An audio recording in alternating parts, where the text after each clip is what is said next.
الحمد للہ وکفی وسلام علی عبادہ الذین اصطفی اما بعد۔ نماز میں خشوع اور خضوع حاصل کرنے کی منزل ہے۔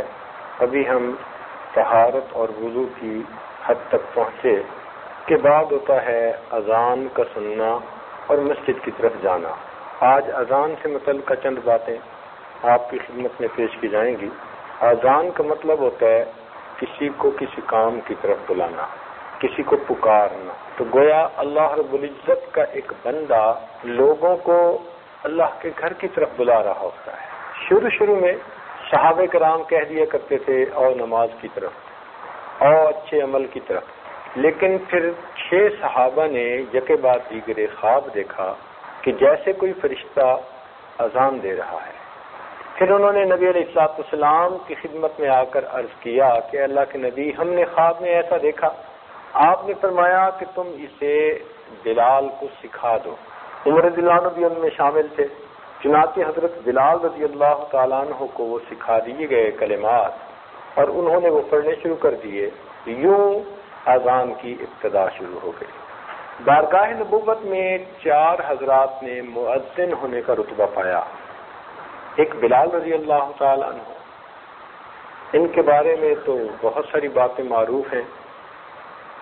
دوسرے تھے ابو محذورہ رضی اللہ تعالیٰ، لڑکپن کی عمر ہے، ایک جگہ چھوٹے بچوں کے ساتھ بلال عنہ کی اذان کی نقلیں اتار کر ان کو ہنسا رہے ہیں، ہنسی مذاق میں مصروف ہیں۔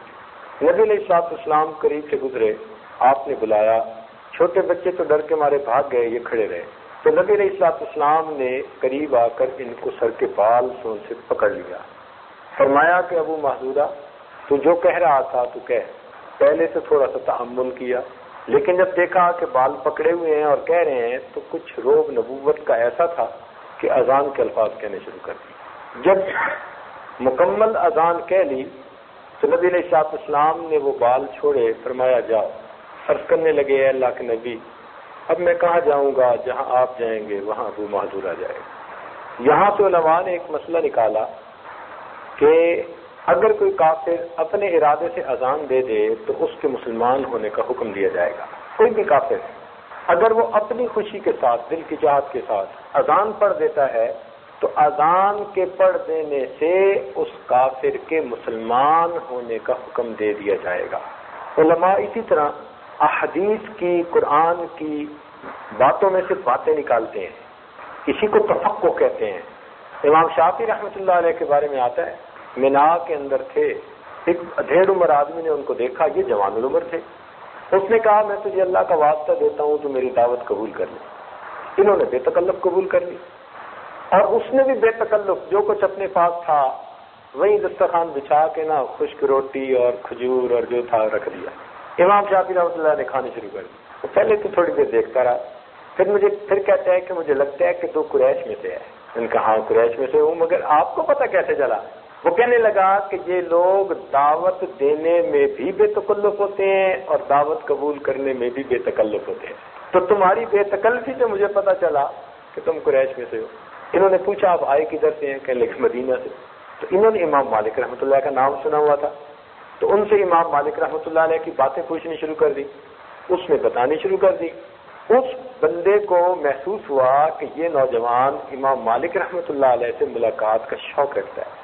وہ کہنے لگا، ہم نے کل جانا ہے اور یہ پورا اونٹ ہمارے پاس خالی ہے، اگر تم جانا چاہتے ہو تو ہم یہ اونٹ سواری کے لیے پیش کر دیں گے، تم بھی قافلے کے ساتھ مدینہ پہنچ جاؤ گے۔ اب امام شافعی رحمۃ اللہ سے پہلے سے تیار تھے، فرمان لگے میں نے اس دعوت کو بھی قبول کر لیا۔ فرماتے ہیں ہمارا قافلہ چلا، 16 دن میں مکہ مکرمہ سے مدینہ منورہ پہنچا۔ کتنے دن میں؟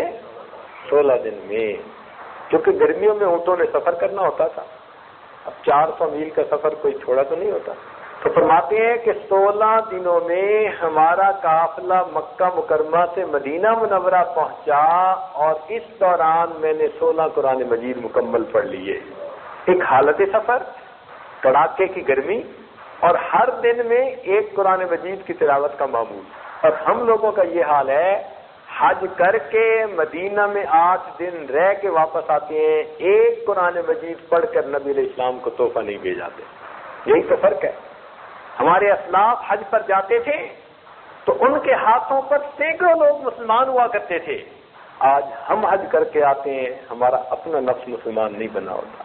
شیطان ما بینہما، دونوں میں کتنا فرق ہے. تو فرماتے ہیں کہ 16 دن لگے، میرے 16 قرآن مجید مکمل ہو گئے. فرماتے ہیں جب میں مسجد نبی پہنچا، نماز کے بعد میں نے دیکھا کہ ایک آدمی اس نے چادر باندھی ہوئی ہے اور ایک چادر لپیٹی ہوئی ہے. وہ اونچی جگہ پر بیٹھ گیا اور اس نے کہنا شروع کر دیا، قال قال رسول اللہ صلی اللہ علیہ وسلم. سادہ سا بندہ تھا، اونچا لمبا. کہنے کہ میں پہچان گیا یہ امام مالک ہے. اور تھوڑی دیر میں ان کی مجمع بڑھنا شروع ہو گیا. ان دنوں امام مالک رحمۃ اللہ علیہ موطا امام مالک جو کتاب ہے، جو حدیث کی کتابوں میں سند کے اعتبار سے، صحت کے اعتبار سے سب سے زیادہ جو ہے وہ نمبر اول درجے پہ سمجھی جاتی ہے. حتیٰ کہ صحت حدیث کے معاملے میں بخاری شریف پر بھی اس کا درجہ زیادہ ہے. موطا امام مالک تو اس کی املا کروا رہے ہیں. املا کس کو کہتے ہیں کہ محدث لکھواتا ہے اور شاگرد اس کے حدیث بیان کرنے پر سن کر اس کو لکھتے ہیں. تو وہ املا کروا رہے تھے موطا امام مالک کے ان دنوں. چنانچہ امام مالک رحمۃ اللہ علیہ نے احادیث بیان کرنی شروع کر دی، مجمع لکھنی شروع کر دی. فرماتے ہیں نہ میرے پاس کاغذ تھا نہ میرے پاس کوئی پینسل تھی. اب میں جو سن رہا تھا بس اس کو زبانی یاد کرنے کی کوشش کر رہا تھا. اس دوران مجھے زمین پر ایک تنکا پڑا ہوا مل گیا، یہ جو صف کا تنکا ہوتا ہے. کہنے لگے میں نے اسے اٹھا لیا اور تنکے کو میں اپنے زبان سے لگاتا اور تصور کرتا کہ یہ سیاہی کی دوات ہے، سیاہی لگا رہا ہوں، اور اپنی ہتھیلی کے اوپر وہ حدیث پاک لکھتا. اب پانی لگا کر یا نمی لگا کر ہتھیلی پر لکھے تو کیا لکھا جائے گا؟ کہنے لگے بس لوگ کاغذ پر لکھ رہے تھے، میں ہتھیلی پر لکھ رہا. اللہ تعالیٰ کی شان کہ امام مالک رحمۃ اللہ علیہ کے قریب بیٹھنے کی وجہ سے ان کی نظر پڑ گئی ان پہ کہ یہ ہاتھ سے کچھ لکھ رہا ہے. امام مالک رحمۃ اللہ نے اس محفل میں 127 حدیثیں لکھوائیں. 127. اگلی نماز کا وقت ہو گیا تو انہوں نے محفل موقوف کر دی. کہتے ہیں لوگ تو اٹھ کر چلے گئے لیکن میں وہیں بیٹھا تھا، میں نے کہاں جانا تھا. امام مالک نے مجھے بلایا، کہنے لگے او نوجوان تو ہتھیلی پہ کیا لکھ رہا تھا؟ میں نے کہا جی حدیث لکھ رہا تھا. وہ دکھاؤ. جب انہوں نے ہتھیلی دیکھی تو کچھ بھی نہیں. کہنے لگے ہتھیلی پہ تو کچھ نہیں، ہتھیلی پہ تو کچھ نہیں. میں نے کہا جی میں پردیسی ہوں، نہ کاغذ ہے نہ قلم ہے، لوگ لکھ رہے تھے، میں نے لکھنے والوں میں شمولیت اور برکت حاصل کرنے کے لیے تنکا پڑھا تھا تو یوں لکھنا شروع کر دیا. امام مالک رحمۃ اللہ نے فرمایا، کہنے لگے یہ تو حدیث پاک کے ادب کے خلاف ہے. میں نے کہا حضرت میں تو ظاہر میں یہ عمل کر رہا تھا، حقیقت میں تو آپ سے سن کر حدیث میں اپنے دل میں لکھ رہا تھا. کہنے لگے جب میں نے یہ کہا کہ دل میں لکھ رہا تھا تو امام مالک رحمۃ اللہ نے میرا چہرہ دیکھا. کہنے لگے اچھا میں نے 127 حدیثیں لکھوائی ہیں، ان میں سے تو اگر 10 بھی سنا دے تو تجھے میں جانوں. کہنے لگے میں نے پہلی حدیث سے پڑھنا شروع کیا، سند متن کے ساتھ 127 حدیثیں ترتیب کے ساتھ سنا دی. سبحان اللہ. کہتے ہیں امام مالک رحمۃ اللہ جب دیکھا تو بڑے حیران. کہنے لگے وہ تو شاگرد سے جیسے محبت ہو جاتی ہے ان کو تو محبت ہو گئی. کہنے لگے کہاں سے آیا؟ میں نے کہا جی مدینہ سے. کس لیے آئے ہو؟ آپ سے علم حاصل کرنے کے لیے. کہنے لگے میرے مہمان بن جاؤ. میں نے کہا جی اور کیا چاہیے؟ ہم کہتے ہیں نا اندھے کو کیا چاہیے؟ 2 آنکھیں. تو امام شافعی رحمۃ اللہ نے بھی یہی کہا کہ جی بہت اچھا. چنانچہ امام شافعی مہمان بنے. جب امام شافعی رحمۃ اللہ علیہ مہمان بنے تو امام مالک رحمۃ اللہ نے گھر جا کر اپنی بیٹیوں سے کہا جو خود حدیث کی بڑی عالمہ تھی، ان کو بتایا کہ ایک بڑے عالم متبحر عالم آئے ہیں، نوجوان ہیں، اور ان کا اکرام کریں اور اچھا کھانا بنائیں اعزاز والا. خیر انہوں نے خوب کھانا بنایا اور کھانا پیش کر دیا، بستر لگا دیا، تہجد کے لیے پانی بھی لوٹے میں رکھ دیا، مصلی بھی رکھ دیا. اب امام شافعی رحمۃ اللہ علیہ جب کھانا کھانے لگے تو ماشاءاللہ جتنا کھانا تھا ماشاءاللہ بالکل صاف. کھانا کھا کے لیٹ گئے بستر پر. اب بستر پر لیٹے لیٹے رات گزر گئی. صبح امام مالک رحمۃ اللہ آئے اور وہ کہنے لگے کہ چلے مسجد میں، قریب ہی مسجد تھی تو وہاں پہنچ گئے. اب اس زمانے میں لوگ گھروں سے وضو کر کے آتے تھے مسجد میں. مسجد میں کوئی انتظام بھی ایسا نہیں تھا. جب نماز پڑھ کے واپس آئے تو امام مالک رحمۃ اللہ علیہ کی بیٹی نے کہا کہ اکبر حضور آپ نے تو فرمایا یہ بڑا متباہر عالم ہے، لیکن ہمیں تو ذہن میں بڑے اشکال ہیں کہ وہ کیسے؟ کہنے لیں کہ ہم نے تو سلف صالحین کی باتیں سنی، وہ کم کھاتے ہیں، اور یہ تو ماشاءاللہ جتنا کچھ ہم نے دیا انہوں نے بالکل صاف برتن کر کے بھیجے، ہمیں دھونے کی بھی ضرورت نہیں پیش آئی۔ اور کہنے لگے ہم نے لوٹا رکھا تھا پانی سے بھر کے کہ تہجد پڑھیں گے، وضو کریں گے، ہم نے یہ دیکھا جیسے مصلی رکھا تھا وہ ویسے ہی پڑا۔ اس کا مطلب ہے کہ مصلی کو ہاتھ نہیں لگایا، تہجد بھی کوئی نہیں پڑھی، پانی بھی استعمال نہیں ہوا، تو لگتا ہے فجر کے لیے وضو بھی کوئی نہیں کیا۔ ہماری تو سمجھ سے ہے یہ باہر، سچے لوگ تھے، کھرا زمانہ تھا۔ امام مالک رحمۃ اللہ نے آ کر یہی بات امام شافعی رحمۃ اللہ کو بتا دی کہ میری بیٹی کو یہ اشکال پیش آ رہا۔ انہوں نے کہا حضرت بات یہ ہے کہ جب میں نے کھانا شروع کیا اس قدر یہ حلال اور پاکیزہ مال تھا، ہر لقمے کے بدلے مجھے اپنے سینے میں نور اترتا ہوا محسوس ہو رہا تھا۔ میں نے دل میں سوچا ہو سکتا ہے زندگی میں پھر تجھے ایسا حلال مال نہ ملے، اس لیے کیوں نہ اس مال کو میں جزو بدن بناؤں، اس لیے میں نے پورا اس کھانے کو کھا لیا۔ پھر فرمایا کہ وہ کھانا کھا کے جب میں بستر پر لیٹا تو اس کھانے کی نورانیت میرے اندر اتنی تھی کہ بس میرے سامنے نبی علیہ الصلوۃ والسلام کی ایک حدیث رہی اور میں اس حدیث میں غور کرتا رہا، اور ساری رات لیٹے لیٹے اس حدیث پر غور کرتے گزر گئی۔ نہ میری آنکھ لگی، نہ مجھے وضو کی ضرورت پیش آئی کہ میں فجر کے لیے وضو کرتا۔ نے سنا کون سی حدیث؟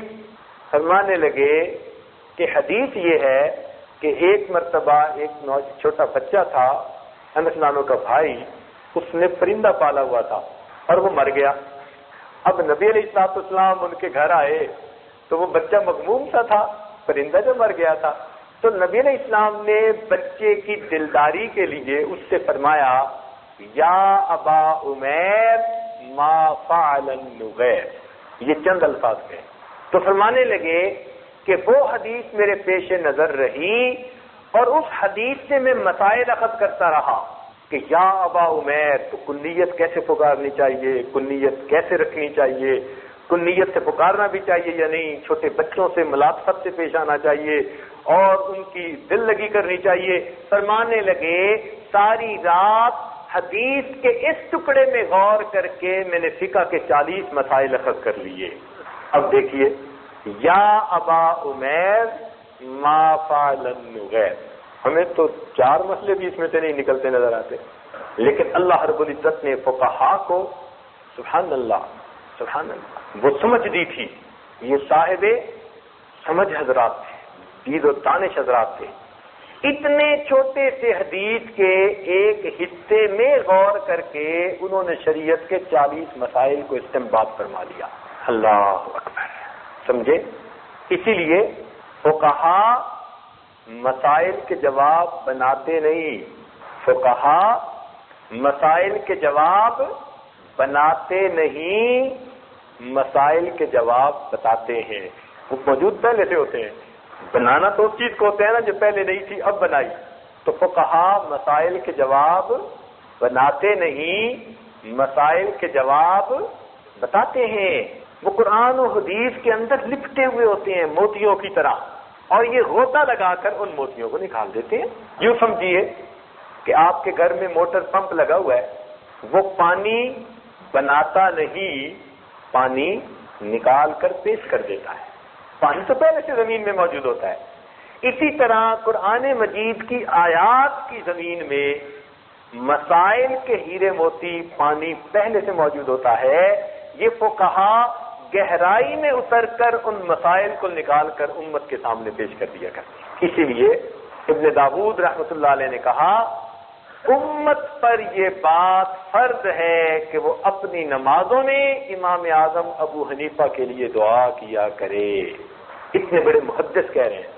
ابو داؤد رحمۃ اللہ علیہ کے بیٹے وہ فرمایا کرتے تھے، عبداللہ ابن ابی داؤد فرماتے تھے کہ امت کے اوپر یہ فرض ہے، لازم ہے کہ وہ اپنی نمازوں میں امام اعظم ابو حنیفہ کے لیے دعائیں کیا کرے، انہوں نے اپنی زندگی میں اصول فقہ کو طے کر کے اور 6 لاکھ مسائل کو اکٹھا کر کے امت کے لیے عمل کا راستہ آسان کر. تو بات چلی تھی کہ علماء حضرات تھوڑے سے الفاظ میں سے نقطے اخذ کرتے ہیں، مسائل نکال لیا کرتے ہیں. تو ابو محذورہ رحمت رضی اللہ عنہ کا یہ واقعہ ہم سب کے سامنے، لیکن علماء نے یہاں سے مسئلہ نکالا کہ چونکہ انہوں نے اذان دی تھی اور ان کی اذان پر ان کے ایمان کو نبی علیہ السلام نے تسلیم فرما لیا تھا، اس لیے اگر کوئی آدمی کافر ہو اپنی خوشی سے اذان دے دے تو پھر اس کے مسلمان ہونے کا فتویٰ دیا جائے گا.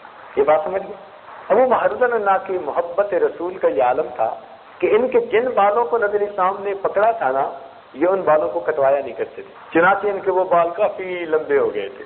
باقی بالوں کو کٹواتے تھے لیکن ان بالوں کو نہیں. فرماتے تھے میرے ان بالوں کو میرے محبوب نے تھاما تھا، یہ یادگار ہے، میں پوری زندگی ان بالوں کو اپنے ساتھ رکھوں. سبحان اللہ، اس شاخ تھے یہ تو 4 حضرات مؤذن بنے، بلال بن رباح رضی اللہ تعالیٰ عنہ، ابو محذورہ رضی اللہ تعالیٰ عنہ، سعد بن قرظ رضی اللہ تعالیٰ عنہ اور عمر ابن ام مکتوم رضی اللہ تعالیٰ.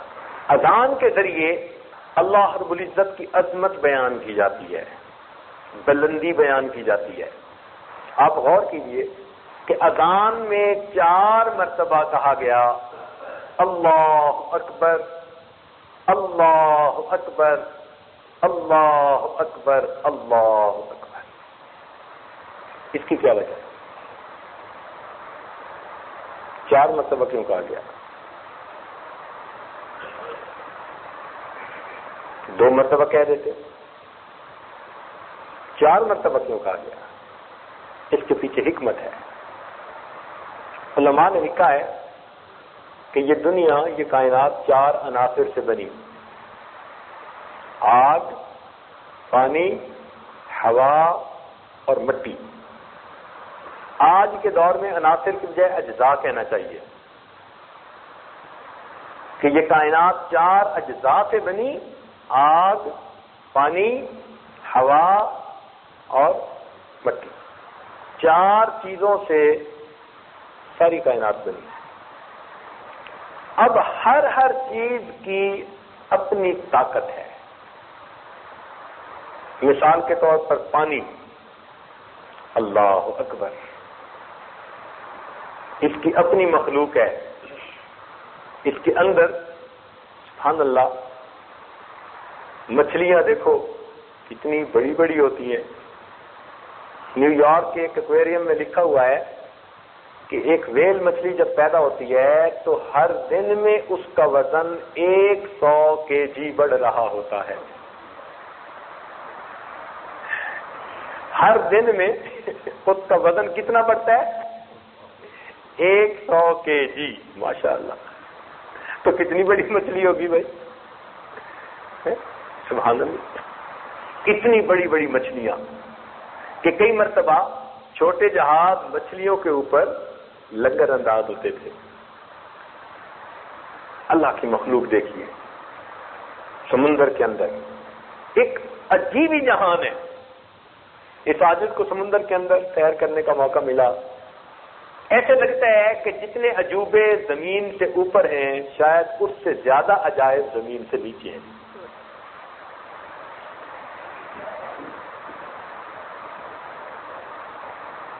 اللہ تعالیٰ کی عجیب شان. تو پانی کے اندر مخلوق اپنی اور پانی کی طاقت اپنی. یہ پانی جب ذرا ہائی ٹائیڈ ہوتا ہے نا، ہائی ٹائیڈ، اونچی لہریں، اس کا تعلق چاند کے ساتھ ہے. جب چاند کی 14 تاریخ ہوتی ہے نا، بالکل فل مون ہوتا ہے، اس وقت ہائی ٹائیڈ ہوتی ہے سب سے زیادہ. اس وقت تو پھر بڑے بڑے جہاز بھی رک جاتے ہیں، انتظار میں ہوتے ہیں کہ ذرا یہ بکھرا ہوا سمندر تھوڑا سنبھل جائے. اس وقت جو سفر کرتا ہے نا تو پتہ کیا ہوتا ہے؟ اس وقت یہ ہوتا ہے کہ لہر آتی ہے یوں یوں، تو جب یوں آتی ہے تو جہاز اس کے سامنے ہوتا ہے، تو جیسے آئی تو جہاز ہو گیا یوں، اور جب گزری تو پھر ہو گیا یوں. اب پورا جہاز یوں ہو رہا ہوتا ہے. تو سائنسدانوں نے لکھا ہے کہ اگر 60 ڈگری سے نیچے نیچے رہے پھر تو یہ کم بیک ہوتا ہے, گم سوئنگ ہوتا رہتا ہے, اور اگر کہ بھی 60 ڈگری سے اوپر کی ٹائڈ آ گئی تو یہ یوں الٹ گیا. چنانچہ پورے جہاز کے تمام لوگ سمندر کے اندر چلے جاتے. اب اس وقت جب ہائی ٹائڈ ہو اور جہاز لہروں کی وجہ سے یوں کر رہا ہو اور چاروں طرف لہریں ہی لہریں ہوں, دعوا اللہ مخلصین لہ الدین, اس وقت تو کافر اور مشرک بھی کیوں نہ ہو پھر اللہ کو بڑے خلوص سے پکارتے ہیں, اللہ تو ہی ہے بچانے والا. واقعی اس وقت سمندر کی طاقت کا پتہ چلتا ہے. دنیا کیسی تھی, ہم نے جہاز بنا لیا ٹائٹینک, یہ ڈوب نہیں سکتا. اللہ نے بیچ سمندر کے ڈبو کے دکھا دیا, 2 ٹکڑے کر کے دکھا دیا کہ دیکھو تمہارے دعووں کو ہم کیسے توڑ کے دکھاتے ہیں. ناقابل تسخیر کہتے تھے. تو سمندر کی اپنی ایک طاقت ہے, اور اس کا اندازہ اس بندے کو ہوتا ہے جس کو سمندر میں ٹریول کرنے کا موقع ملا ہو, یا ہائی ٹائیڈ میں کچھ تھوڑا سا اس نے نظارہ منظر دیکھا ہو, وہ توبہ توبہ کرتا ہے. کچھ نہیں کر سکتے نا, چاروں طرف لہریں ہیں اور جہاز جو ہے وہ بالکل یوں کر رہا ہے. اب ایک ہائی ٹائیڈ آئی اور جہاز یوں ہو گیا تو گئے. اللہ اکبر. تو پانی کی اپنی مخلوق ہے اور پانی کی اپنی طاقت ہے. اسی طرح دوسرا جزو ہے آگ. آگ کی اپنی ایک طاقت ہے. جب یہ بڑھتی ہے نا اور جنگلوں میں پھیلتی ہے پھر اس کے سامنے انسان بے بس ہو جاتا ہے. امریکہ کے جنگلوں میں آگ لگتی ہے, 2 مہینے تک ان کو بجھانے کے لیے کوئی نہیں ہوتا. 2 مہینے جلتی ہے, کوئی بجھانے والا اس کو بجھا نہیں سکتا, وہ خود ہی بجھے گی. اللہ کی شان, اللہ کی شان. ہمارے ایک دوست سفر کر رہے تھے, سمندر کے اوپر سے گزرتے ہوئے انہوں نے دیکھا نیچے آگ کے جو ہے نا بڑے اونچے اونچے شعلے. وہ بڑے حیران کہ یہ کہاں سے. انہوں نے اسٹاف سے پوچھا, اسٹاف نے کہا جی کیپٹن سے پوچھ کے آتے ہیں. جب کیپٹن سے پوچھا تو اس نے بتایا کہ یہاں سمندر کے اندر تیل پٹرول کا چشمہ ہے. سبحان اللہ. سمندر کے اندر سے تیل نکلتے ہیں نا, تو یہاں تیل ہے اور اس کے اوپر اس کی گیس ہے, ویپر ہے, اور اس کو کبھی آسمانی بجلی کی وجہ سے, بارش کی وجہ سے وہ گری اور اس کو آگ لگ گئی. تو کہنے لگے نیچے سے تیل پٹرول سپلائی ہو رہا ہے اور آگ لگی ہوئی ہے, اب یہ اللہ ہی بجھائے گا, بندوں کے بس کی بات نہیں. دیکھو اللہ کی شان. ہم لوگ قزاقستان میں سفر کر رہے تھے, ایک جگہ سے گزرتے ہوئے ایک شعلہ دیکھا جو ہمارے حساب سے تو کئی فرلانگ اونچا تھا. بس یوں لگتا تھا کہ ایک کالم ہے آگ کا, جہاں تک نظر جا رہی تھی. اتنا بڑا آگ کا کالم اپنی زندگی میں کبھی نہیں دیکھا. میں نے ساتھ والے سے پوچھا یہ کیا ماجرا ہے. اس نے کہا جناب تیل کا کنواں کھودا تھا, فائنلی جب ہونے لگا تو کسی ٹیکنیکل فالٹ کی وجہ سے اس میں آگ لگ گئی. اب نیچے پریشر سے گیس آ رہی ہے اور اس کو آگ لگی ہوئی ہے. 10 سال تک رشیا کی سپر پاور اس کو بجھانے کی کوشش کرتے رہے, 10 سال تک. اور 10 سال کے بعد تھک ہار کے انہوں نے پوری دنیا میں اعلان کروایا کہ دنیا کا کوئی ملک اگر اس آگ کو بجھانے میں مدد دے گا تو آگ بجھنے کے بعد جتنا تیل نکلے گا وہ ہم آدھا آدھا کریں گے, آدھا اس کا آدھا ہمارا. آج تک دنیا کا کوئی ملک اس کو نہیں بجھا سکتا. تو آگ کی اپنی ایک طاقت ہے، پانی کی اپنی ایک طاقت ہے، ہوا کی اپنی ایک طاقت ہے۔ قوم عاد کے اوپر ہوا کا عذاب آیا تھا، اور کیسا کہ ایمان والوں کو محسوس ہوتا تھا کہ خوشگوار ہوا چل رہی ہے، مزیدار ہوا ہے، کول بریز، اور کفار کے لیے وہ اتنی سخت تھی کہ ان کو تھپیڑے اس طرح لگتے تھے کہ وہ زمین پر آ لگتے تھے، کھڑے ہوتے تھے زمین پر آ لگتے تھے، اور اگلے دن ان کی لاشیں زمین پر بکھری ہوئی تھیں کأنہم اعجاز نخل خاویہ، جیسے کہ کھجور کے تنے بکھرے ہوئے پڑے ہوتے۔ پوری قوم کو ہوا نے تھپیڑے مار مار کے ان کی لاشوں کو زمین پر لٹا دیا، حالانکہ اتنے طاقت والے تھے کہ ان کے قد جو تھے تفاسیر میں لکھے ہیں کہ 60 ہاتھ تک لمبے ہوتے تھے، 60 ہاتھ لمبے، اور 30 فٹ تک ان کی چھاتی چوڑی ہوتی تھی۔ وَتَنْحِتُونَ مِنَ الْجِبَالِ بُيُوتًا، پہاڑوں کو کھود کے گھر بناتے تھے، اور کہتے تھے مَن أَشَدُّ مِنَّا قُوَّةً، کون ہے ہم سے زیادہ طاقت والا۔ بڑا ناز تھا، مان تھا اپنی طاقت پہ، اور اللہ تعالیٰ بھی فرماتے ہیں لم یخلق مثلھا فی البلاد، ایسی طاقتوری قوم پھر شہر میں پیدا نہیں ہوئی۔ اتنی طاقت والی قوم، اللہ نے آگ کا ہوا کا عذاب بھیجا اور ان کو یوں لٹا دیا جیسے کہ کھجور کے تنے بکھرے ہوئے پڑے ہوتے۔ این عاد وثمود واصحاب الرس وقرون بین ذلک کثیرا وکلا ضربنا له الامثال وکلا تبرنا تتبیرا۔ دیکھا کیسے ہے شاہانہ کلام، اللہ اکبر، اللہ اکبر، قرآن عظیم الشان۔ هل تحس منهم من احد او تسمع لهم رکزا۔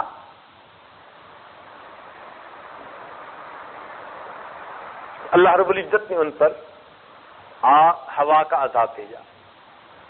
اب بھی دنیا کی سب سے بڑی سائنسی پاور جو ہے اس میں ہوا کے عذاب آتے ہیں، ان کا نام انہوں نے ٹورنیڈو رکھا ہوا ہے۔ اور وہ ٹورنیڈو کیا کرتے ہیں؟ ٹورنیڈو یہ کرتے ہیں شکاگو علاقے میں نا، نہیں بہرحال ایک اسٹیٹ ہے اس وقت نام ابھی آ جائے گا یاد، تو اس علاقے میں وہ کیا کرتے ہیں کہ ایک کار کو یہاں سے اٹھایا اور اس کو 300 کلومیٹر دور پھینک دیا۔ 300 کلومیٹر کار کو دور پھینک دیا۔ پتہ کیسے چلا؟ کہ جب وہ ٹورنیڈو آیا تھا، ٹورنیڈو، تو اس وقت اس کار والے کا ادھر پولیس والے نے ٹکٹ دی تھی تو کمپیوٹر میں نام آ گیا تھا، اور ایگزیکٹ اس کے 1-2 منٹ کے بعد جب وہ چلا تو وہ 300 کلومیٹر دور تھا۔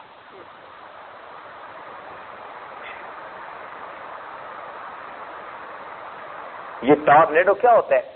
ہوا کئی سو میل دائرے کے اندر گھوم رہی ہوتی ہے اور اتنی سخت ہوتی ہے کہ مکانوں کی چھتوں کو اڑا کے لے جاتی ہے۔ ہم نے ایک مرتبہ ٹورنیڈو کے بعد وہاں جا کر منظر دیکھا، ایکس آتا ہے اس ریاست کے نام میں، ایکس آتا ہے، ٹیکسس، جزاک اللہ، ٹیکسس۔ تو ہم نے ایک مرتبہ ٹورنیڈو آنے کے بعد جا کر دیکھا تو ایک گھر کی ڈائننگ ٹیبل جس پر 15-16 بندے بیٹھ کے کھانا کھا سکتے تھے وہ درخت کی شاخ کے اوپر لٹکی ہوئی تھی۔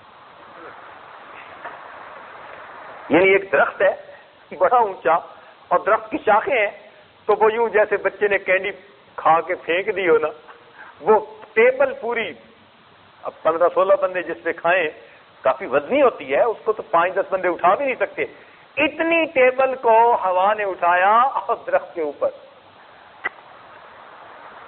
اللہ جب یہ یاجد اس ریاست میں دورے پہ جانے لگا تو مجھے دوستوں نے پہلے ٹریننگ دی وہاں جانے کی. کہنے لگے حضرت اگر کبھی وہاں ٹارنیڈو آ جائے تو کار میں سے نکل کے زمین پہ لیٹ جانا. کار سے نکل کے زمین، کیونکہ بالکل زمین کے ساتھ کوئی چیز چپکی ہوئی ہو تو ہوا اس کو نہیں اٹھاتی، لیکن ذرا اوپر ہو تو پھر وہاں اس کو پل کرتی ہے، ویکیوم بنتا ہے نا. تو کہنے لگے جی لیٹ جانا. میں نے کہا کار میں کیوں نہ بیٹھا رہوں؟ کہنے لگے جی کار کو انہوں نے 300 کلومیٹر دور سے اٹھایا تھا.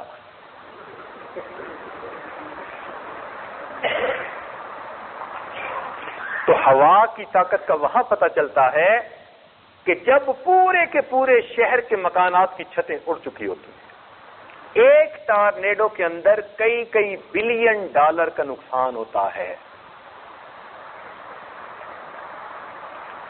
تو پانی کی اپنی مخلوق اور پانی کی اپنی طاقت ہے. آگ کی اپنی مخلوق جن آگ سے بنے، خلقتنی من نار. شیطان نے بھی کہا تھا مجھے تو آپ نے آگ سے بنایا. تو آگ کی اپنی مخلوق ہے اور آگ کی اپنی ایک طاقت ہے. ہوا کے اندر اپنی مخلوق ہے جو ہوا میں اڑتی ہے اور ہوا کی اپنی ایک طاقت ہے. اسی طرح زمین کی اپنی مخلوق ہے اور زمین کی اپنی طاقت ہے. زمین کی طاقت کا اندازہ شاید ہمیں ابھی نہیں ہے. میں نے آج بھی نہیں کل شاید بیان میں بتایا کہ 16ویں صدی میں عیسوی میں چین کے صوبہ شنسی کے اندر ایک زلزلہ آیا تھا جس میں ایک دن میں 8 لاکھ آدمی فوت ہو گئے تھے. زلزلہ آیا اور زلزلے کے بعد 8 لاکھ آدمی مر چکے تھے. زمین ہلی، 8 لاکھ بندے گئے.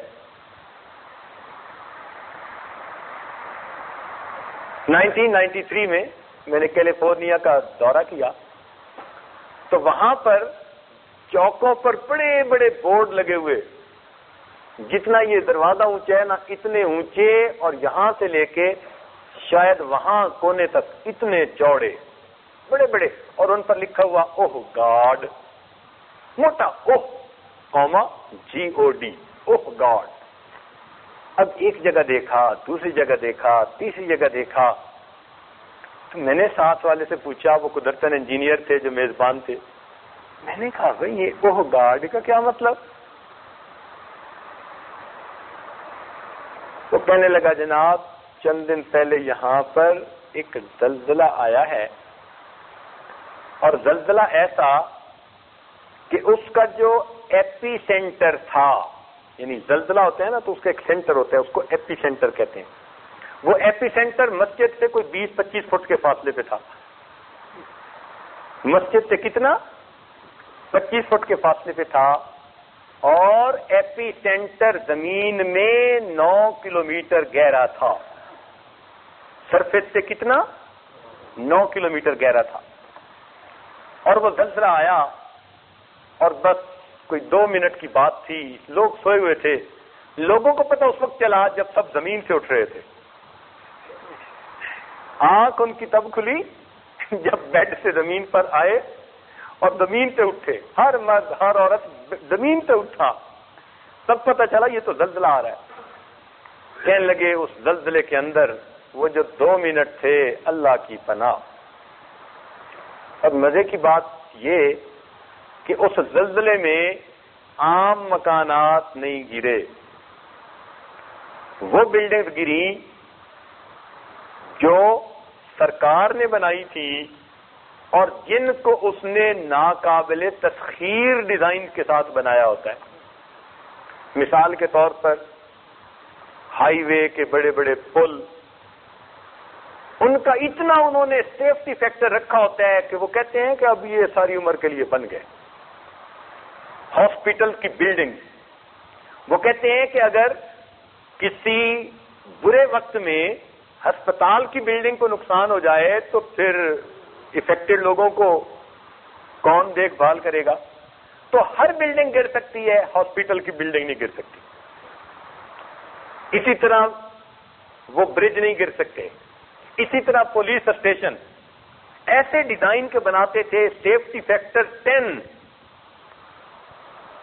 کہ سوال ہی نہیں پیدا ہوتا کہ یہ بلڈنگ تو کچھ ہو ہی نہیں سکتا، یہ بلڈنگ پہلے گری. اس عاجز نے اپنی آنکھوں سے دیکھا.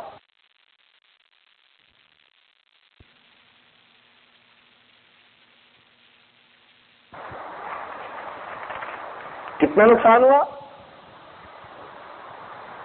ایک جھٹکا تھا 3 منٹ کا، اور نقصان کا اندازہ $3 بلین تھا. 3 منٹ میں $3 بلین گئے. اور ملک کے جو بڑے صاحب ہیں انہوں نے تقریر کی، اظہار ہمدردی کیا اور کہنے لگا کہ مدر نیچر ہمارے ساتھ کوآپریٹ نہیں کر رہی.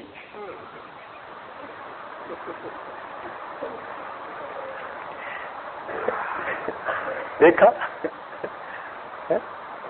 سائنسی طاقت، مدر نیچر ہمارے ساتھ کوآپریٹ نہیں کر رہی. اچھا جب نہیں کر رہی تو اب کیا ہو؟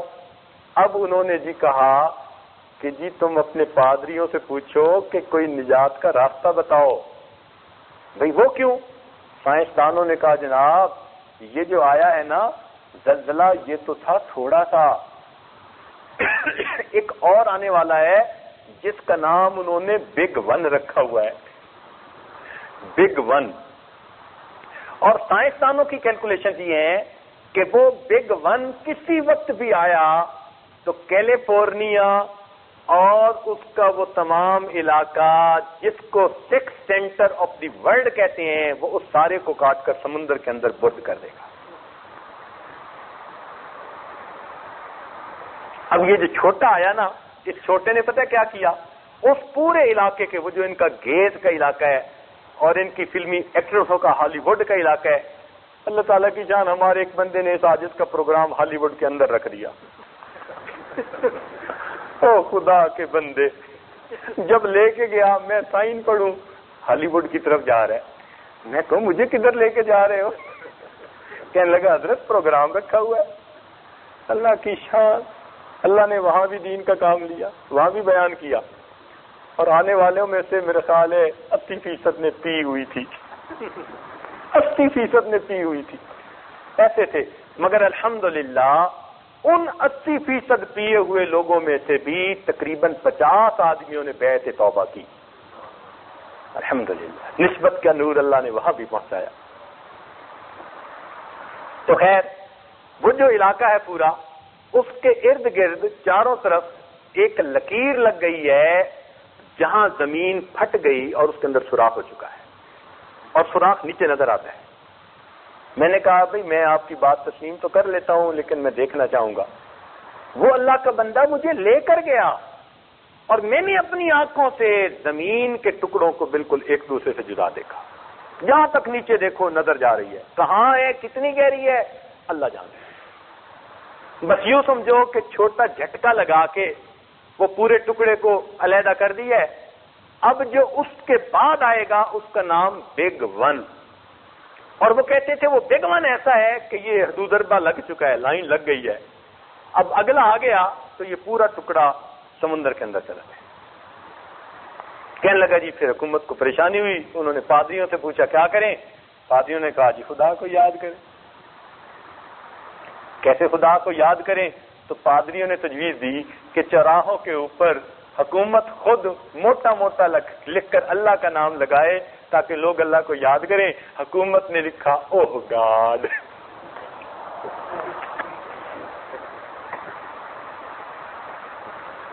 سبحان اللہ، سبحان اللہ کی عظمت بڑی ہے، واقعی اللہ بڑا ہے. دنیا ڈرتی ہے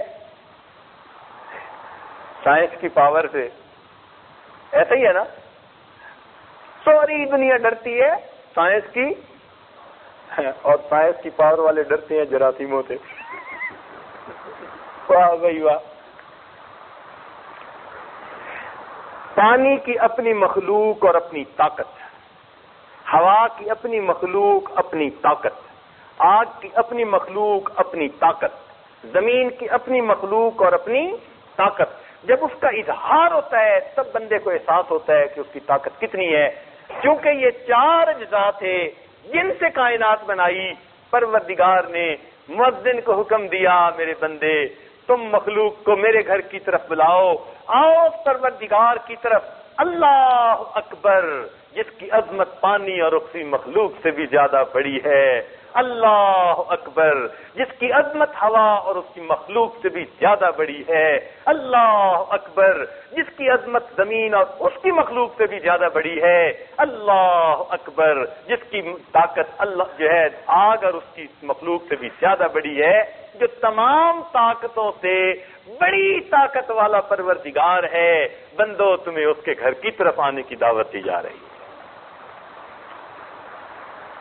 اس لیے جب اذان کا اللہ اکبر کہا جاتا ہے نا تو فوراً احساس جائے اس طرف کہ ہمیں کس پروردگار کی طرف سے بلایا جا رہا ہے. اس لیے حضرت عبداللہ ابن عباس نے آنو مؤذن کی اللہ اکبر سنتے تھے، ان کی آنکھوں میں آنسو آ جاتے تھے. جیسے آتے ہیں نا عثمان غنی عنہ قبر کو دیکھتے تھے تو آنسوں سے آنسو آ جاتے تھے. عبداللہ ابن عباس امام المفسرین، ان کے حالات زندگی میں اذان کی اللہ اکبر سنتے تھے اور ان کی آنکھوں میں آنسو آ جاتے تھے. کسی نے پوچھا کہ حضرت آپ اللہ اکبر سنتے ہی کیوں روتے ہیں بے اختیار؟ فرمان لگے مجھے اپنے پروردگار کی عظمت کا خیال آ جاتا ہے، اس کی ہیبت میرے سامنے آ جاتی ہے، میں اس کی عظمت اور ہیبت کے استحضار سے روتا ہوں. اچھا ایک بات بتائیے، آپ اگر کسی بندے کو پیغام بھیج کے بلائیں کہ ہمارے گھر آئیں اور وہ نہ آئے تو آپ کو غصہ آئے گا کہ نہیں آئے گا؟ آئے گا. کیوں جی؟ اب اللہ اکبر کے ذریعے اللہ تعالیٰ جو اپنے بندوں کو اپنے گھر کی طرف بلوائیں اور کوئی گھر کی طرف نہ جائے تو اللہ تعالیٰ کو بھی جلال آئے گا کہ نہیں آئے گا؟ دیکھیں، شیطان نے ایک سجدے کا انکار کیا، اللہ نے اپنے دربار سے ہمیشہ کے لیے دھکا دے دیا. بے نمازی آدمی روزانہ کے 40 سجدوں کا انکار کر رہا ہوتا ہے. ہر دن کے کتنے سجدے ہیں؟ فرض اور واجب گنے تو کتنی رکعتیں بنی؟ 2 فجر کی، 4 ظہر کی 6، 4 عصر کی 10 اور 3 عشاء کی 13، نہ 4 عشاء کی 14 اور 3 وتر کی، نہ ہاں مغرب کی اور 3 وتر تو 17 اور 3 20، تو 20 رکعتیں بن گئی نا. 2 فجر، 4 ظہر 6، 4 عصر 10، پھر 3 مغرب 13، پھر 4 عشاء 17 اور 3 وتر، اور ہر رکعت کے کتنے سجدے؟ تو بے نمازی آدمی کتنے سجدوں کا انکار کر رہا ہوتا ہے؟ تو جس نے ایک سجدے کا انکار کیا اس کا اللہ نے یہ حشر کر دیا. جو 40 سجدوں کا انکار کر رہا ہے پھر اللہ کا کیا معاملہ ہوگا؟ یہ تو پروردگار کی رحمت ہے کہ اس نے محبوب کی دعاؤں کے صدقے پھر بھی ہم پر رحمتیں کی ہوئی ہیں، ورنہ تو حدیث پاک نے کہہ دیا کہ بے نمازی آدمی کا حشر فرعون اور حامان کے ساتھ قیامت کے دن کر دیں گے. تو اس لیے جب اذان کی آواز کو سنیں فوراً متوجہ ہو جائیں کہ ہمارے پروردگار کی طرف سے ہمیں بلاوا آ رہا ہے. نبی علیہ السلام نے ارشاد فرمایا کہ آدمی جب اذان کی آواز سنے تو جیسے مؤذن کہہ رہا ہے ویسا ہی کہتا رہے، سوائے اس کے کہ جب وہ کہ حی علی الصلاۃ اور حی علی الفلاح تو یہ ساتھ یہ بھی پڑھ لے لا حول ولا قوت الا باللہ، تاکہ شیطان بھاگ جائے اور بندے کے لیے نماز کی طرف جانا آسان ہو جائے. اس اذان کا جواب دینے پر بھی اس کو اجر ملے گا. اذان کے بارے میں 2-4 باتیں اور ذہن میں رکھیے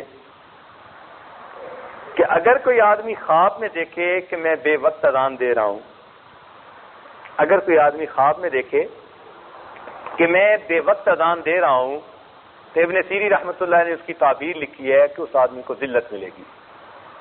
بے وقت اذان دے رہا ہے. تو جو آدمی خواب میں دیکھے کہ میں بے وقت اذان دے رہا ہوں، نماز کا وقت نہیں ہے، ویسے ہی اذان دے رہا ہوں، تو اس کا مطلب کیا کہ اس آدمی کو ذلت ملے.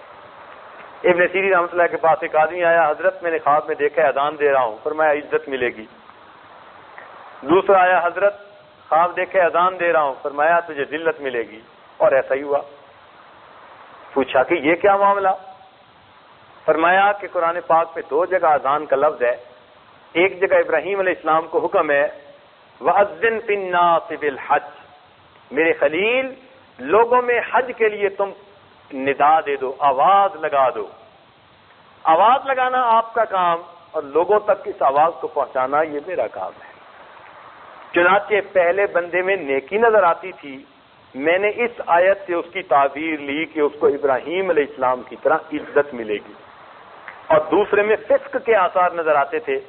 اور قرآن پاک میں ایک جگہ ہے سورہ یوسف میں ثم اذن مؤذن ایتها العیر انکم لسارقون، کہ پھر ایک ندا دینے والے ندا دی، او قافلے والو تم میں سے کوئی چور ہے. اور واقعی وہ سوال ملک کا مسئلہ جو تھا ہیلا، امام محمد رحمۃ اللہ علیہ نے اس لیے تو کتاب الحیل لکھی. اللہ کی شان. تو اس سے انہوں نے یہ تعبیر لی کہ اس آدمی کو ذلت ملے گی. تو اگر کوئی آدمی دیکھے کہ بے وقت اذان دے رہا ہے تو تعبیر کیا ہوگی کہ اس آدمی کو ذلت ملے گی. اگر کوئی عورت خواب میں دیکھے کہ میں اذان دے رہی ہوں تو اس کا مطلب ہے کہ وہ بیمار ہوگی. اگر کوئی عورت خواب دیکھے نا کہ میں اذان دے رہی ہوں تو اس کی تعبیر کیا بنے گی کہ وہ عورت بیمار ہو جائے گی. اس لیے کہ خلاف شرع کام ہے نا، عورت کو تو اجازت نہیں اس کے کرنے کی.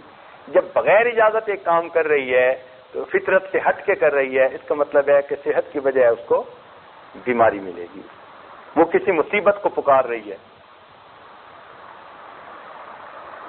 ایک عجیب سا مسئلہ ہے، لیکن ابن سیری رحمۃ اللہ علیہ کے پاس آیا، کھلا ہے، ذرا کر دیتا ہوں. ان کے پاس ایک آدمی آیا، اس نے کہا جی میں نے خواب دیکھا ہے کہ میں مردوں کے منہ پر اور عورتوں کے جو پوشیدہ اعضاء ہیں اس پر میں مہر لگا رہا ہوں. عجیب سا خواب دیکھا ہے، میں بڑا پریشان ہوں، بتائیں اب اس خواب کی تعبیر کتنی مشکل. ابن سیری رحمۃ اللہ نے فرمایا کہ پہلی بات تو یہ کہ تم لگتا ہے مؤذن ہو. تم مؤذن ہو؟ کہنے لگے جی ہاں مؤذن تو ہوں. فرمایا تعبیر یہ ہے کہ تم رمضان المبارک میں سحری کے وقت سے پہلے اذان دے دیتے ہو اور تمہاری اذان کی وجہ سے لوگوں کا کھانا پینا اور جماع کا معاملہ یہ بند ہو جاتا ہے.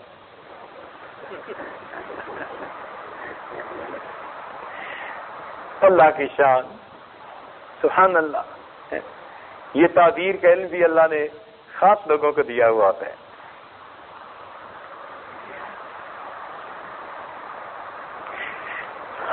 اذان کا ہمیں احترام کرنا چاہیے، اس لیے کہ اللہ تعالی کی طرف پکارا جا رہا ہوتا ہے.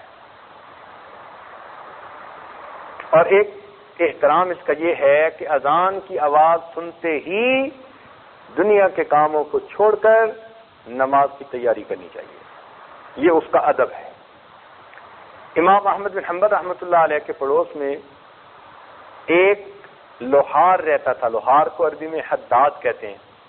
حداد رہتا تھا، فوت ہوا.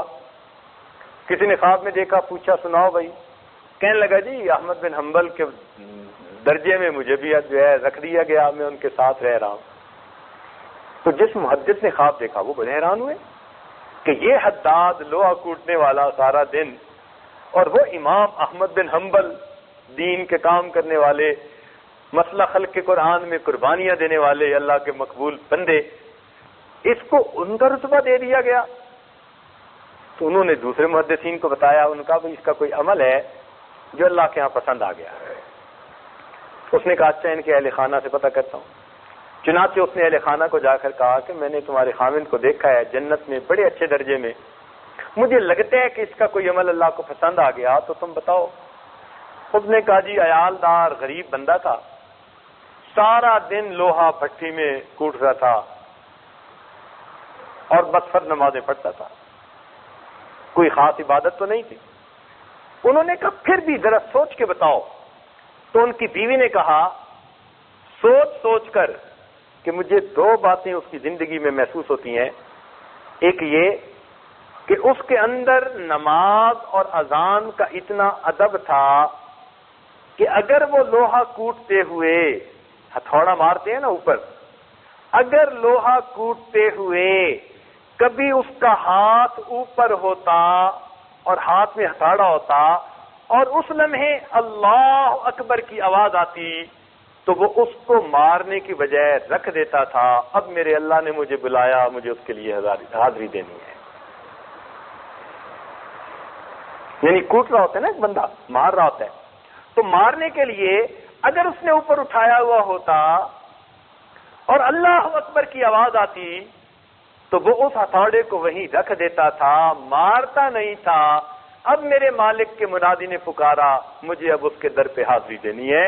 وہ نماز کو اہتمام سے پڑھا کرتا تھا، ایک بات تو یہ تھی، اور دوسری بات یہ تھی کہ سارے دن کی محنت کر کے تھکا ہوا وہ آتا تھا تو ہم میاں بیوی بچوں سمیت اپنے گھر کی چھت پہ سویا کرتے تھے، اور ہمارے پڑوس میں امام احمد بن حنبل رہتے تھے، تو امام احمد بن حنبل رات کو ساری رات عبادت میں گزار دیتے اللہ کا قرآن پڑھتے ہوئے، تو یہ ان کی طرف دیکھتا اور حسرت سے ٹھنڈی سانس لیتا اور کہتا کہ میرے بچے زیادہ ہیں اور کوئی گھر میں ایسا نہیں کہ محنت کر سکے، مجھے ہی سارا دن لوہا کوٹنا پڑتا ہے، اور اس محنت کی وجہ سے میں اتنا تھک جاتا ہوں، میں رات کا قیام نہیں کر سکتا، اگر میری پیٹھ ہلکی ہوتی میں بھی امام احمد بن حنبل کی طرح قیام کرتا۔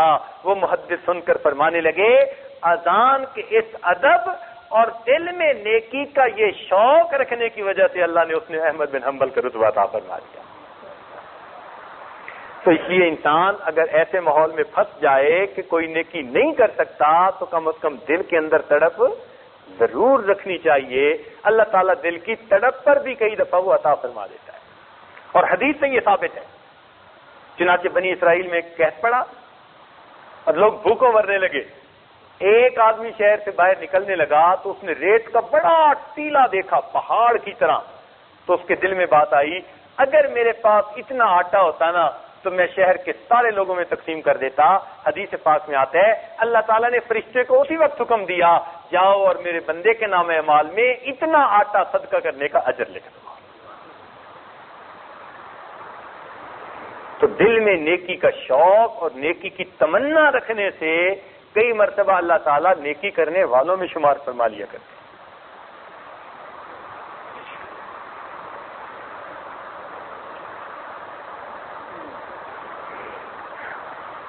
زبیدہ خاتون اللہ کی نیک بندی تھی، فوت ہو گئی۔ کسی نے خواب میں دیکھا کہ جنت میں سیر کر رہی ہے،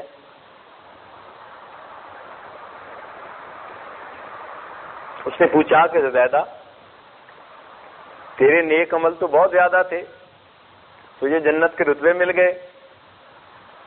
وہ کہنے لگی نہیں، جن کاموں کو میں نیکیاں سمجھتی تھی ان کو تو دیکھا ہی نہیں۔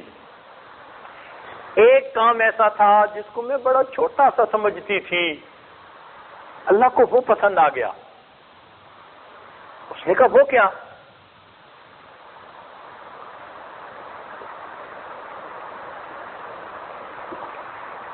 کہنے لگی کہ میری عادت تھی جب بھی مسجد سے اذان کی آواز آتی تو اللہ اکبر کی آواز سنتے ہی میں اپنا دوپٹہ ادب کی وجہ سے اپنے سر پہ ٹھیک کر لیتی تھی۔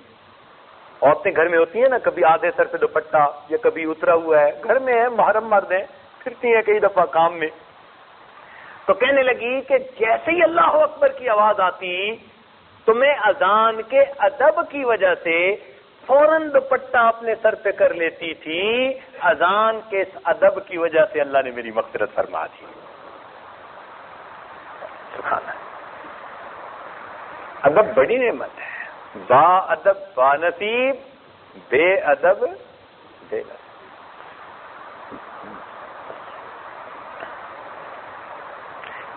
ایک بات سناؤں ایک ولی کی.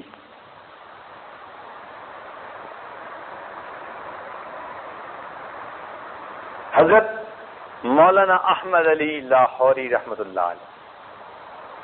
آپ ان سے کچھ واقف ہیں یا نہیں؟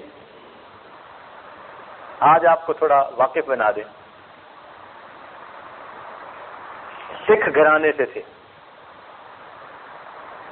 اسلام قبول کیا. اسلام قبول کر کے سارے رشتہ داروں نے ان کو دھکا دے دیا، جاؤ، کوئی راستہ واسطہ نہیں. اللہ کے لیے سب کو چھوڑ دیا. دارالعلوم دیوبند میں آ گئے. حضرت شیخ الہند رحمۃ اللہ علیہ اس وقت استاد الحدیث تھے، شیخ الحدیث تھے. ان سے تعلیم حاصل کرنی شروع کری.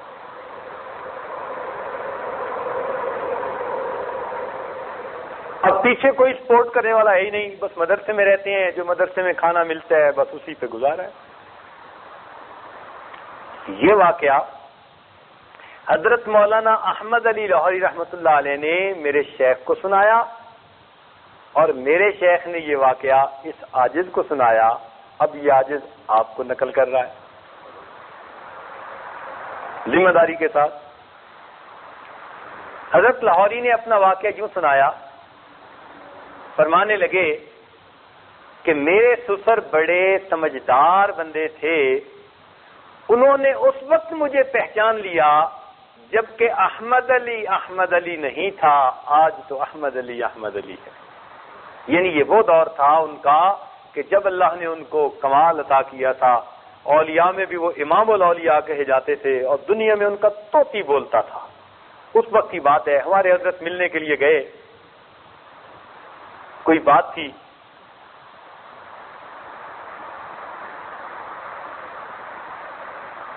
ہمارے حضرت تبلیغ کا کام کرتے تھے، سلسلے کا. اور جب سلسلے کا کام کرے بندہ تو گھر کے اخراجات کا کیا بنے؟ اللہ توکل. تو گھر میں تنگی رہتی تھی. کئی مرتبہ قرض سے گزارا ہوتا تھا. تو ایک مرتبہ کافی قرض چڑھ گیا اور حضرت کافی پریشان ہو گئے. ہمارے حضرت مرشد عالم حضرت نے یہ واقعہ مجھے یہاں سے سنایا. اب بات آ گئی تو میں کیوں بخیل بنوں، بات بتا دیتا ہوں. تو حضرت اتنے پریشان ہوئے قرض کی وجہ سے کہ کچھ سمجھ میں نہ آیا. ان کے شیخ خواجہ عبد المالک صدیقی رحمۃ اللہ علیہ وہ انڈیا کے دورے پر گئے ہوئے تھے. اس وقت تو متحدہ ملک تھا، تو وہ ادھر دورے پر گئے ہوئے تھے. اور یہ حضرات اس طرح بے غرض ہو کے کام کرتے تھے کہ میرے سسر محترم حضرت صدیقی رحمۃ اللہ علیہ نے ایک مرتبہ 6 مہینے کا دورہ کیا، پاکستان اور انڈیا کے علاقوں کا 6 مہینے کا متواتر دورہ کیا. عید کے دن واپس آئے. اہلیہ محترمہ نے خوشی میں آ کر سیویاں بنائی، عید الفطر تھی تو سیویاں بنا کر حضرت کے پاس آئیں کہ حضرت آپ مجھے کچھ پیسے دیں، میں شکر منگوا لوں تاکہ جو سیویاں بنائی ہیں ان پر ڈال کر دوں. سمان لگے میرے پاس تو پیسے نہیں ہیں. کہ حضرت میں نے تو سیویاں بنائی. فرمایا اس پر نمک ڈال کے دے دو. 6 مہینے اللہ اللہ کا نام سکھانے کے بعد جب گھر آئے تو شکر کی بجائے نمک ڈال کر سیویاں کھا رہے تھے. اس طرح بے غرض ہو کر کام کرتے تھے، خالصتاً لوجہ اللہ، اللہ کی رضا کے لیے. لوگوں کی جیب پہ نظر نہیں ہوتی تھی، لوگوں کے دلوں پہ نظر ہوا کرتی تھی. تو چونکہ ہمارے مشائخ کا یہ طریق رہا تو ہمارے حضرت کا بھی یہی حساب تھا. اب قرض کی وجہ سے پریشانی، شیخ تھے نہیں تو کس کے پاس جاؤں. حضرت فرماتے ہیں کہ میں اپنے گھر سے چلا لاہور کہ مولانا احمد علی لاہوری رحمۃ اللہ علیہ کے پاس جاتا. راستے میں ایک جگہ ٹرین بدلنی تھی. حضرت فرماتے ہیں ریلوے اسٹیشن پہ بیٹھ کے میں اتنا رویا جیسے کوئی بچہ بلک بلک کے رو رہا ہوتا ہے.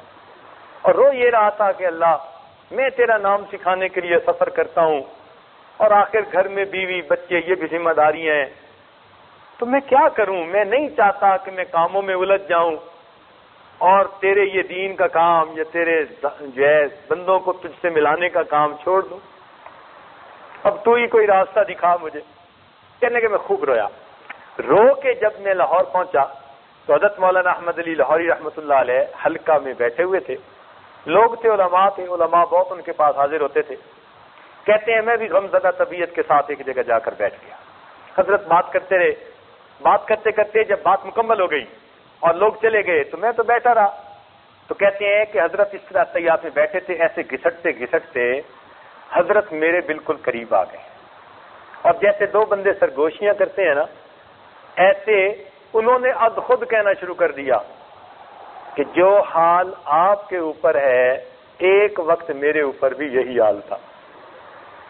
یہ فرمایا کہ جو حال آپ کے اوپر ہے ایک وقت میرے اوپر بھی یہی حال تھا، میرے حال بھی بدل گئے، اللہ نے اچھے دن بھیج دیے، تمہارا حال بھی بدل جائے گا، اللہ اچھے حالات بھیج دیں گے۔ اور پھر دل لگی کی خاطر حضرت نے اپنا واقعہ سنایا جو اب میں نے یہاں سے شروع کیا تھا، کہ فرمانے لگے کہ میرے سسر بڑے سمجھدار تھے، انہوں نے مجھے اس وقت پہچان لیا تھا جبکہ احمد علی نہیں تھا، اور آج تو احمد علی ہے۔ سبحان اللہ، تحدیث نعمت کے طور پر کہہ رہے تھے۔ پھر فرمانے لگے کہ میں دارالعلوم دیوبند میں پڑھتا تھا، میرے سسر سیال کوٹ کے رہنے والے تھے، ان کو گھر سے اطلاع ملی کہ بیٹی جوان ہو گئی، تو کوئی مناسب رشتہ ہونا چاہیے۔ تو میرے سسر ایسے تھے کہ بچی کے رشتے کے لیے انہوں نے مدارس کا دورہ کیا، لوگ تاجروں کی طرف جاتے اور وہ کدھر جا رہے ہیں؟ مدارس کا دورہ کر رہے ہیں اپنی بیٹی کے لیے کوئی مناسب رشتہ ڈھونڈنے کے لیے۔ کہنے لگے مختلف مدارس سے ہوتے ہوتے بالآخر وہ دارالعلوم دیوبند پہنچے۔ اب حضرت شیخ الہند رحمۃ اللہ سے ملاقات ہوئی، وہ بھی بڑے بھاری عالم تھے، تو شیخ الہند رحمۃ اللہ نے ان کا بڑا اکرام کیا۔ فرماتے انہوں نے ہماری ساری کلاس کو دیکھا اور مجھ پر آ کر ان کی نظر ٹک گئی۔ کپڑے میرے میلے کچیلے بوسیدہ سے تھے، اور میں پیچھے خاندان سے کٹا ہوا تھا، میرے پاس خرچے کا کچھ ہوتا نہیں تھا، اور مدرسے ہی کا کھانا کھاتا تھا، مدرسے میں ہی رہتا تھا۔ کہنے لگا انہوں نے شیخ الہند رحمۃ اللہ سے پوچھا کہ یہ بچہ شادی شدہ ہے؟ ان کا ہے تو نہیں۔ کہنے لگے اس سے پوچھیں اگر یہ شادی کرنا چاہتا ہے، میں بیٹی سے اجازت لے کے آیا ہوں، میں اپنی بیٹی کا اس سے نکاح کر دیتا ہوں۔ شیخ الہند رحمۃ اللہ نے فرمایا اچھا میں اس سے پوچھتا ہوں۔ چنانچہ شیخ الہند رحمۃ اللہ نے مجھے بلایا اور بلا کر کہا کہ بھائی تو شادی کرنا چاہتا ہے؟ میں نے کہا حضرت ضرورت بھی ہے، سنت بھی ہے، اور مجھے تو رشتہ داروں میں سے کوئی رشتہ دے گا نہیں، میں مسلمان ہو چکا، وہ چھوٹ چکے، بے سہارا ہوں، اکیلا ہوں۔ حضرت نے فرمایا بھائی اگر کوئی تیار ہو تو تم کرنے کے لیے تیار ہو یا نہیں؟ میں نے کہا حضرت میں بالکل تیار ہوں۔ فرمان لگے اچھا۔ چنانچہ میرے سسر نے کہا کہ کل عصر کی نماز کے بعد اس بچے کا میں اپنی بیٹی سے نکاح کر دوں گا۔ کہنے لگے جب مجھے خبر ملی تو میں تو پھر دلیاں اچھلنے لگا۔ میں نے آ کر اپنے دوستوں کو بتایا کہ بھائی میرا تو کل عصر کے بعد نکاح ہے۔ اب طلباء جناب رات کو تکرار کے بعد کمرے میں اکٹھے ہو گئے، اور ماشاء اللہ اس وقت طلباء کی باتیں میں چھیڑتا نہیں، کم از کم 1 گھنٹہ سنا سکتا ہوں۔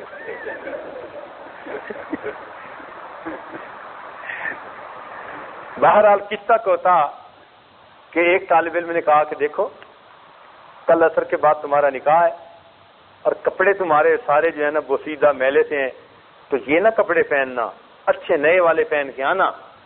میں نے کہا بھی میرے پاس تو ہے یہی جوڑا۔ اس نے کہا یار تم کسی سے مستعار لے لو، ادھار مانگ لو، کسی سے دھلا ہوا کوئی نیا جوڑا پہن کے بیٹھو۔ میں نے کہا یار میری طبیعت نہیں چاہتی، یعنی عزت نفس گوارا نہیں نہ کرتی کہ بھئی میں مانگ کے پہنوں۔ میں نے کہا بھئی میں نے نہیں مانگنا کسی سے، آگے وہ بھی منطقی ہوتے ہیں ماشاء اللہ۔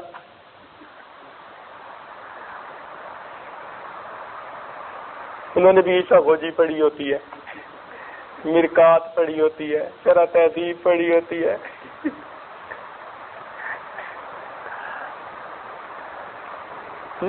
حمداللہ سلم.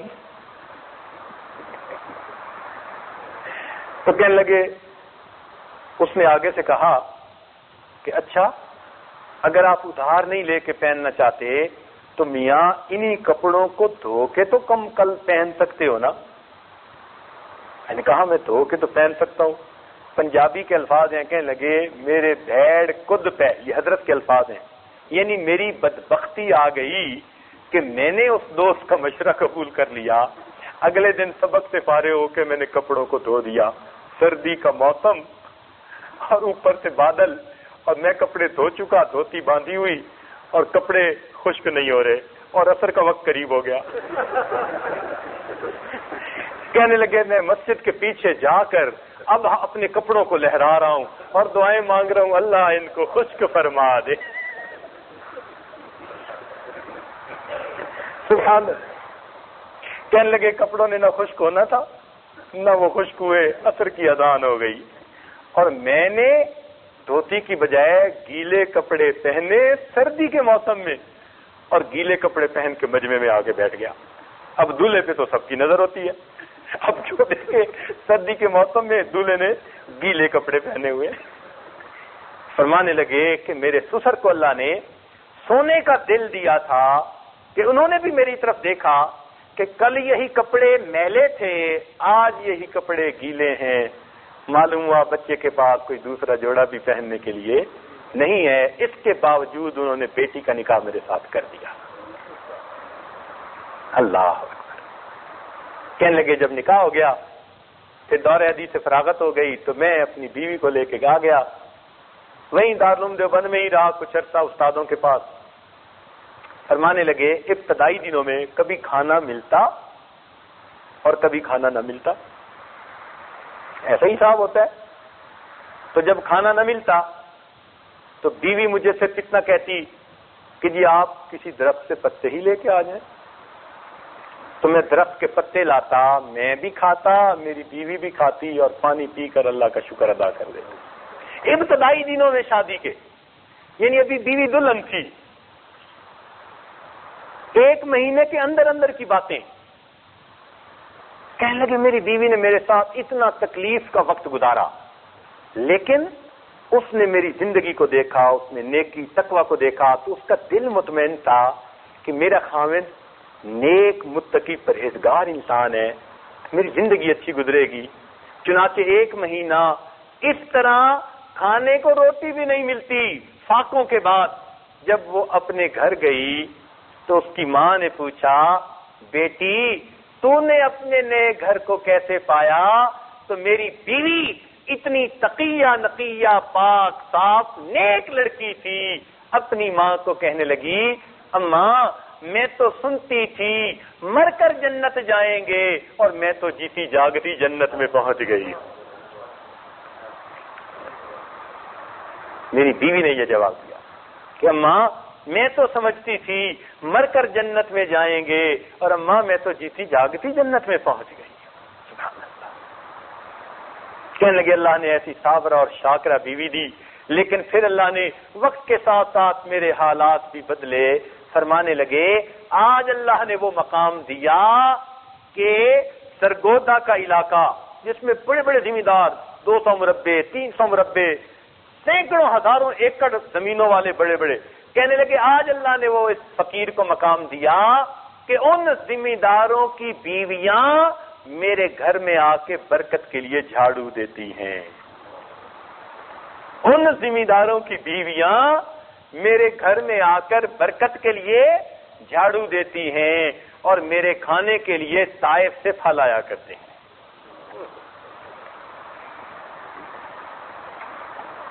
سبحان اللہ. دیکھا یوں اللہ تعالیٰ عزتیں دیتے ہیں کہ جس کا دنیا میں کوئی نہیں تھا، سارے خاندان نے اسے چھوڑ دیا تھا، پھر اللہ تو اس کا اپنا تھا نا، پھر اللہ نے دیکھو کیسے عزتیں دی.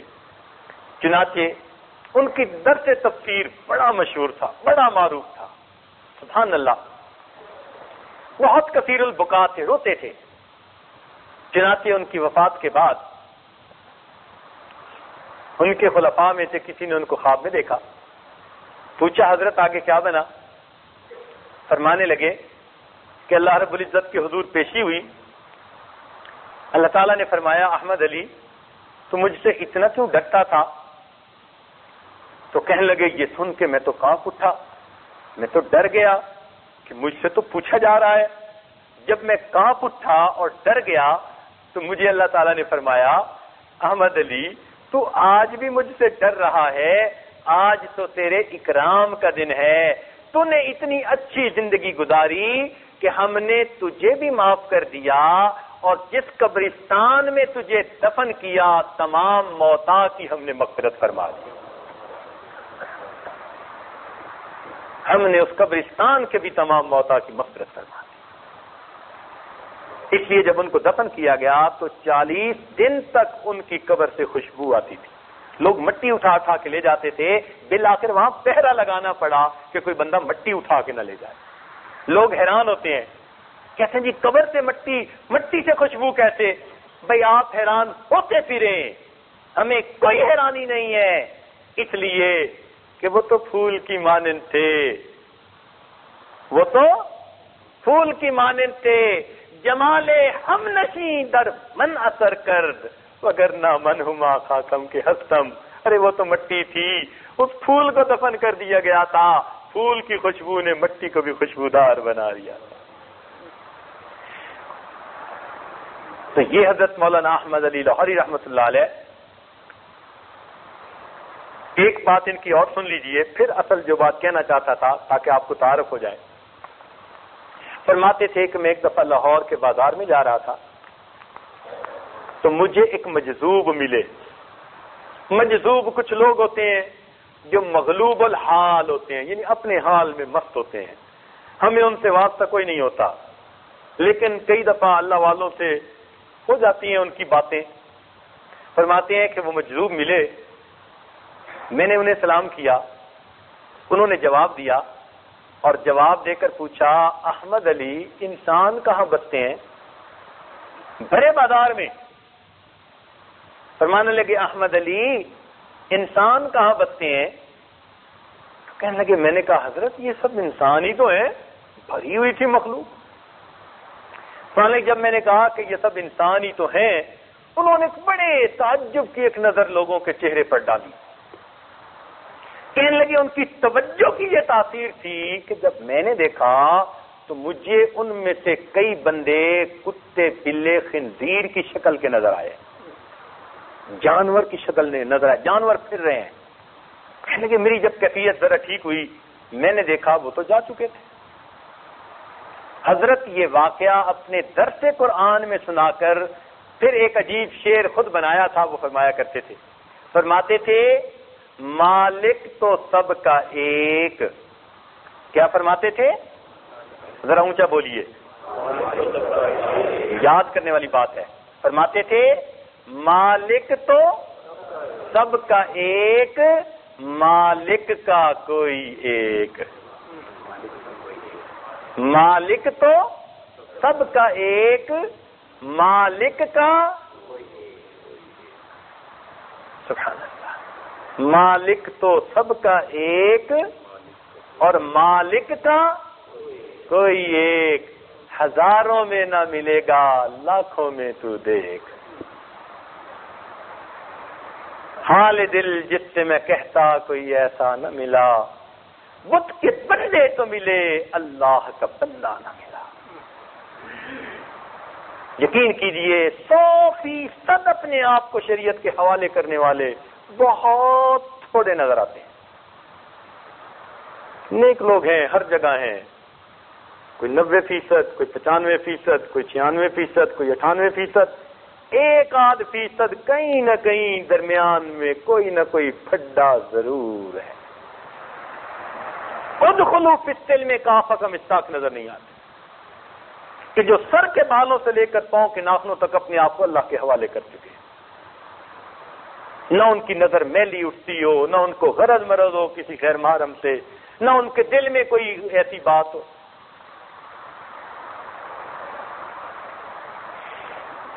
نیک لوگ بھی 98-99% کے اوپر آ کر رکے ہوئے ہیں. شیطان نے کہیں نہ کہیں ان کو اپنے وہ جو فش کرتے ہوئے لگاتے ہیں نا کنڈی، وہ شیطان نے کہیں نہ کہیں کوئی کنڈی پھنسائی ہوئی ہے. میرے دوستو، ہمیں چاہیے کہ وہ جو 2-4 گناہ ہماری زندگی میں باقی ہیں ان سے بھی توبہ کر کے معصیت سے خالی زندگی گزارنا شروع کر دیں. حسرت ہے اس مسافر مضطر کے حال پر جو تھک کے رہ گیا ہو منزل کے سامنے. اتنا قریب پہنچ کر بھی اگر ہم نے 1-2 گناہوں کی وجہ سے اللہ کا قرب حاصل نہ کیا تو پھر ہم جیسا محروم کون ہوگا؟ تو مشائخ خانقاہوں میں یہ کام کرواتے ہیں کہ وہ جو 1-2 گناہ نفس چھوڑنے پہ آمادہ نہیں نہ ہوتا، وہ شکنجے ایسے کستے ہیں کہ وہ کنڈی بھی نکل جاتی ہے. ماشاء جی ہاں، الحمدللہ. اسی لیے تو حضرات وقت گزارتے تھے نا خانقاہوں میں، ضرورت پیش آتی تھی، رگڑے لگتے تھے. جی ہاں. تو حضرت فرماتے تھے مالک تو سب کا ایک، مالک کا کوئی ایک، ہزاروں میں نہ ملے گا لاکھوں میں تو دیکھ. یہ مولانا احمد علی لاہوری رحمۃ اللہ علیہ. اب ان کی بات نقل کر رہا ہوں، اصل ان کی بات سنانا چاہتا تھا. دل میں بات آئی کہ ممکن ہے آپ حضرات کو اتنا زیادہ تعارف نہ ہو تو کچھ باتیں عرض کر دی جائیں تاکہ پتہ چلے کہ ہمارے علماء صلحاء میں اللہ نے ان کو کتنا بڑا مقام دیا تھا. شیخ التفسیر کے نام سے وہ بڑے معروف ہیں. ان کی تفسیر بھی بڑی عجیب ہے، لکھی ہے انہوں نے. لوگوں نے ان کے حالات زندگی پر PhD کی ہے یونیورسٹیوں میں، تو اللہ نے ان کو عجیب شخصیت بنایا تھا. بہرحال ان کی بات ہے کہ وہ فرمایا کرتے تھے کہ جب اذان کی آواز کوئی سنے، جب اذان کی آواز کوئی سنے اور اس اذان کا جواب دے، اگر کسی بات میں مشغول ہے، کسی کام میں، تو وہ اس بات کو بند کر دے، چپ ہو جائے اور اس کا جواب دینا شروع کر دے ادب کی وجہ سے. بات سمجھ رہے ہیں نا؟ ہم گفتگو کر رہے ہیں، اذان ہو گئی، اب وہ گفتگو کو موقوف کر دے اور اذان کے ادب کی وجہ سے اس کا جواب دینا شروع کر دے. تو اگر کوئی آدمی دنیا کی باتیں کر رہا ہے اور اللہ اکبر سنی اور سنتے ہی فوراً اس نے خاموشی اختیار کی اور اذان کا جواب دینا شروع کر دیا، حتیٰ کہ اس کے بعد اس نے مسنون دعا پڑھی، اللہم رب ہذہ الدعوۃ التامہ، یہ پوری دعا پڑھی، تو فرماتے تھے کہ اس اذان کے ادب کی وجہ سے میرا یہ تجربہ ہے اللہ تعالیٰ اس کو کلمے پہ موت عطا فرماتے ہیں. یہ بات انہوں نے اپنی کتابوں میں لکھی ہے. فرماتے تھے کہ جب کوئی اذان کی اللہ اکبر کی آواز سنے اور جو باتیں بھی کر رہا ہے وہ چپ ہو جائے اذان کے ادب احترام کی وجہ سے، اور جو اذان مؤذن کہہ رہا ہے وہ اس کا جواب دے اور پھر مسنون دعا پڑھے. فرماتے تھے میرا یہ تجربہ ہے اذان کے اس ادب کی وجہ سے اللہ تعالیٰ اس کو کلمے پر موت عطا فرما دیتے ہیں. لہذا میرے دوستو، ہمیں اذان کی آواز سن کر اس کا جواب بھی دینا چاہیے اور اس کا ادب بھی کرنا چاہیے. اور اصل ادب یہ ہے کہ اس وقت دنیا کے کام چھوڑ کر اللہ کے حضور حاضری کی تیاری کرنی چاہیے. اللہ تعالی ہمیں باوضو ہو کر اہتمام کے ساتھ، صدق دل کے ساتھ مساجد میں حاضر ہونے کی توفیق نصیب فرما دے. وآخر دعوانا الحمدللہ.